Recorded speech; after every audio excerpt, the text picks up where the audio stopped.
الحمد لله رب العالمين والصلاة والسلام على أشرف الأنبياء والمرسلين نبينا محمد وعلى آله وصحبه أجمعین۔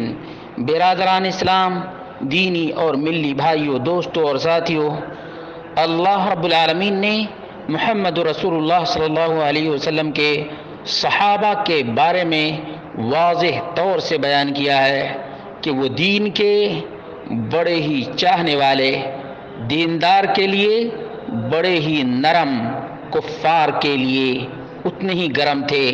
اسی لیے صحابہ کرام سے محبت کرنا مسلمانوں کی علامت اور مسلمانوں کا شعار اور مسلمانوں کی پہچان ہے۔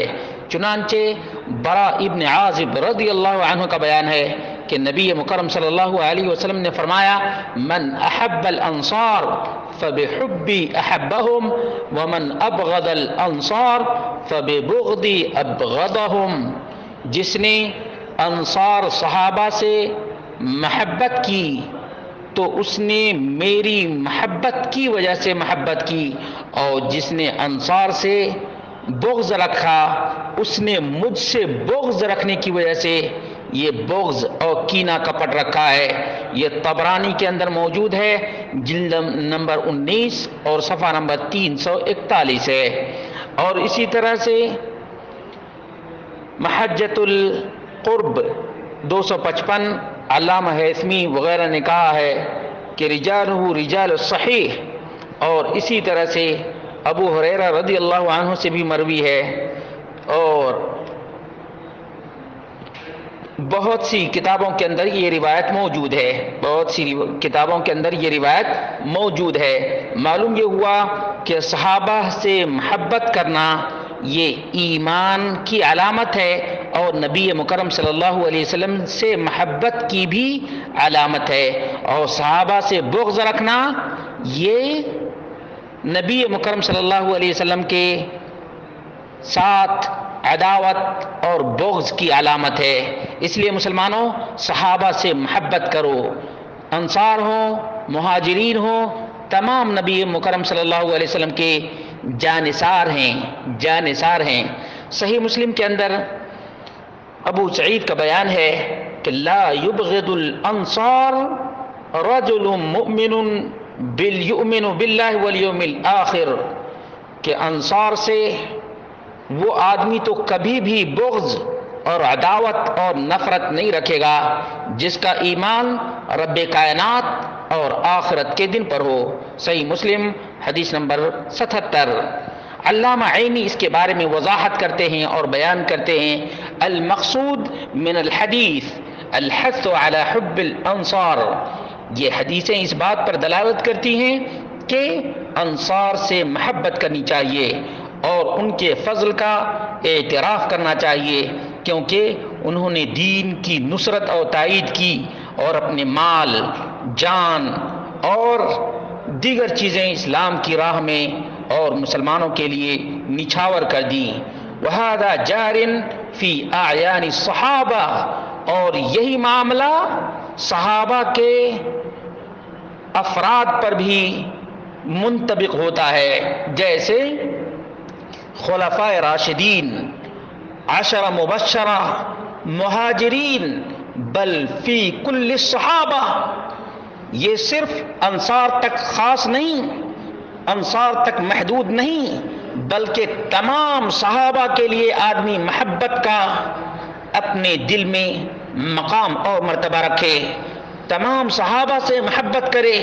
اذ کل منہم لہ سابقۃ وسالفۃ وغناء فی الدین، اس لیے کہ تمام صحابہ کی قربانیاں ہیں اسلام کی نصرت اور تائید میں، وَأَثَرٌ حَسَنٌ فِيهِ، اور دین اسلام کی تائید میں انہوں نے جو نقوش چھوڑے ہیں ان کی بدولت صحابہ سے محبت کرنا اور ان سے الفت اور محبت رکھنا یہ ایمان کی علامت اور نشانی ہے۔ فحبهم لذلك المعنى محض الایمان، صحابہ کرام سے محبت کرنا ایمان خالص کی علامت اور نشانی ہے۔ وبغضهم محض النفاق، اور صحابہ سے بغض، عناد اور دشمنی رکھنا یہ نفاق ہے، خالص نفاق ہے۔ یہ علامہ العینی الحنفی نے عمدۃ القاری جلد نمبر 1 صفحہ نمبر 173 پر کہا ہے، اور اسی طرح سے الصارم المسلول لابن تیمیہ صفحہ نمبر 581۔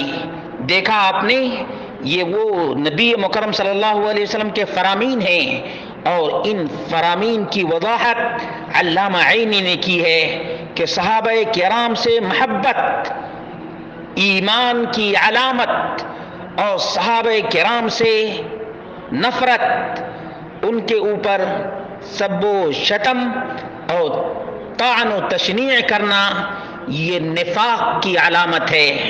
نفاق ہے میرے بھائیوں۔ منافقوں کو جاننا ہو تو دیکھو کہ صحابہ کرام پر کس طرح سے نباح الکلاب، کتوں کی طرح سے بھونکتے ہیں، اور کس طرح سے صحابہ کرام پر انگشت نمائی کرتے ہیں۔ مسلمانوں، تمہیں محمد رسول اللہ صلی اللہ علیہ وسلم سے محبت ہے تو نبی مکرم صلی اللہ علیہ وسلم کے صحابہ سے بھی تمہارے دل میں محبت ہونی چاہیے، کیونکہ اولین مخاطب اس امت کے صحابہ کرام ہیں، اور صحابہ کرام ہی پر یہ آیت فٹ آتی ہے سب سے پہلے، کنتم خیر امت، تم سب سے بہترین امت ہو، اور سب سے بہترین امت کے سرخیل صحابہ کرام رضوان اللہ علیہم اجمعین ہیں۔ اس لیے مسلمانوں، صحابہ کرام حاملین قرآن اور روات سنہ کا احترام کرو، ان سے محبت کرو اور ان کا دفاع کرو۔ یقیناً اللہ تبارک و تعالی تمہیں بھی ان لوگوں کے ساتھ حشر کرے گا جن لوگوں کو اللہ رب العالمین نے رضا اور رضوان کی بشارت دی ہے، اور اللہ کے رسول صلی اللہ علیہ وسلم نے فرمایا جو جس سے محبت کرتا ہے اس کے ساتھ وہ جنت میں ہوگا۔ اللہ رب العالمین سے دعا کرتے ہیں کہ اللہ رب العالمین ہم سب کو جب تک دنیا میں رکھے دین پر قائم رکھے، صحابہ کرام رضوان اللہ علیہم اجمعین سے محبت کرنے کی توفیق عطا فرمائے، اور صحابہ کے دشمنوں سے عداوت رکھنے کی اور ان کی اصلاح کی دعوت کی فکر رکھنے کی توفیق عطا فرمائے۔ اقول قولی ھذا واستغفر اللہ لی ولکم ولسائر المسلمین والحمد للہ رب العالمین۔